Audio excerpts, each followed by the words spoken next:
Case study number 24 is a family of 4 living in Sacramento, California. Terry is 45, married with 2 daughters in their 20s. He was born in Pakistan and moved to the U.S. at the age of 4. He has a master's degree in engineering. One daughter is an aeronautical engineer and the other is a sociologist entering law school. Terry became a target just after 9/11. The entire family of 4 are overt targets of gang stalking and microwave attacks. Normally only one person is targeted overtly within a family group. Terry's family is very religious, Baha'i faith, and very close-knit. They are lucky compared to other targets who are purposefully isolated from family and friends. This family of targets has drawn together closer since they are aware of a collective torment. Terry had several common risk factors: above average intelligence, foreign birth, interracial marriage, religious minority. But this case was strange because these were not the usual high number of risk factors, and the overt targeting of an entire family was outside the norm. I visited the family and observed them for several days. They are loyal Americans who prize education and freedom above all things, yet they were in obvious distress. Terry has owned his home for 28 years. The neighbors were newcomers who ran the gamut from strange to menacing. I identified about 8 different neighbors who I considered to be behaving in the standard manner of perpetrators. Many would come and go at the same time as Terry's family members, as if they did not have regular working hours. This shadowing activity is common among TIs, and is designed to let the target know that they are being observed and their comings and goings are known. According to Terry, some of the neighbors' houses where they live were not the neighbors' only homes, and may not have been their primary residence. Several neighbors would stand outside their yards and glower at us as we sat on the porch. This in and of itself was not terribly unusual, but he was right. Something was in the air. The family reported microwave attacks that featured shocks, stings, stabs, burns, and the wasting effect of generalized fatigue and emotional distress of standard non-lethal microwave attacks. The entire family was experiencing fatigue and moderate to serious health effects due to frequencies that interrupt sleep, induce fatigue, and cause a general physical wasting.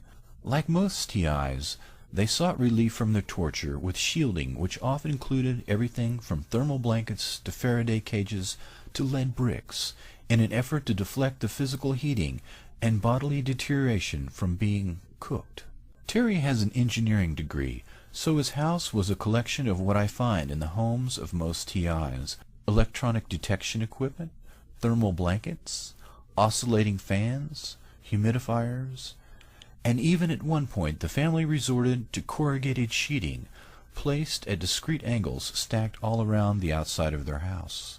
The image of 12-foot by 3-foot wide corrugated sheeting entirely surrounding the outside of a house in suburban Sacramento did not go unnoticed. Terry showed the authorities the readings of elevated levels of microwave energy in and around his house, the burns on thermal blankets, the burns on vegetation outside the house, documented health effects on the family members including lupus, and the constant harassment and stalking behavior of his neighbors meticulously documented, all to no effect. Terry bravely made the evening news for 2 weeks, at which time he was forced to take his shielding down. Terry reported to me previously that he was walking on the side of his house and felt a blast of warm air. A large hose was coming out of his neighbor's attic and into his yard in a concealed manner.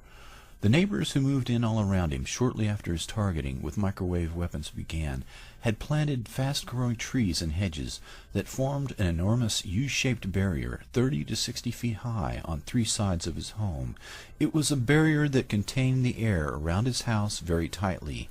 The prevailing wind generally pushed the airflow toward the front of his home and into the open area of the barrier, thus containing the air in a tight pocket around his home. When Terry discovered the concealed hose, he mounted very large industrial fans in his backyard and pushed the captive air out of the artificially created air pocket. A school that is less than 100 meters from his back door was immediately evacuated in what was described publicly as a gas leak emergency.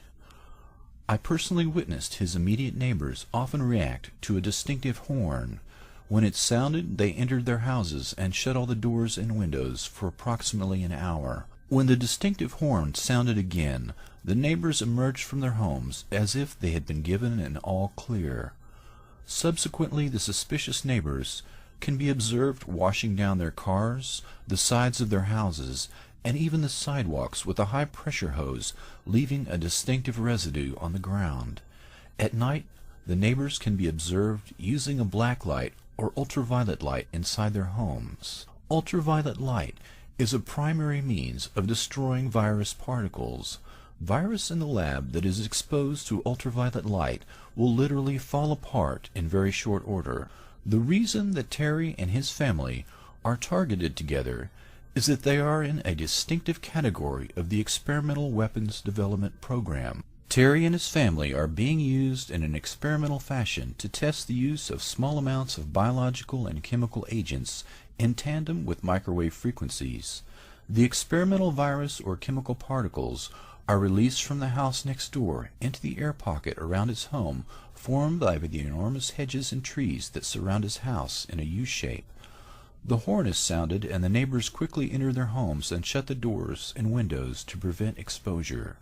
Terry, his wife, and their 2 daughters are bathed in microwave frequencies that resonate or spin the viral and chemical agents to increase their activity within the human body. The blood-brain barrier porosity is altered by the microwave attack, and particle sizes that would normally be blocked are allowed to cross the blood-brain barrier directly into the brain. The microwave weapon is tuned specifically to the resonance frequency of the viral or chemical particles and bathes all 4 of their bodies, and thus increases the reactivity of the introduced agent millions of times above normal. This functions the same as giving the experimental group a massive dose of the experimental agent. The exposure is made and then allowed to dissipate, at which time the all-clear is sounded and the neighbors emerge from their homes and wash down the sides of their houses, their cars, and their sidewalks. Normally, biological warfare agents will deteriorate almost entirely in a matter of hours under conditions of direct sunlight and heat. Terry and his family are being used as human experimental subjects to perfect the latest technique for using chemical and biological agents in conjunction with microwave weapons. Terry is plagued with health problems that have left him unable to work. When he visits the doctor, tests of many kinds are run, and the results and those of his family are given to the government perpetrators of these crimes in order to measure the effect of the viral and chemical agents. Terry and his entire family are in a terminal experiment that will end in death. He and his family have been sacrificed to perfect the latest use of non-lethal weapons in conjunction with biological and chemical warfare. The Department of Defense hides these programs in the Department of Justice under the title of crowd control in order to avoid detection, which would put them in violation of international treaties, not to mention war crimes. I have told Terry that he should move, but he was adamant that he and his family would stay no matter what. I informed him of my worst fears, to which he replied that the experiment would only recommence at a different location. From my experience with the target population, I could not dispute this assertion.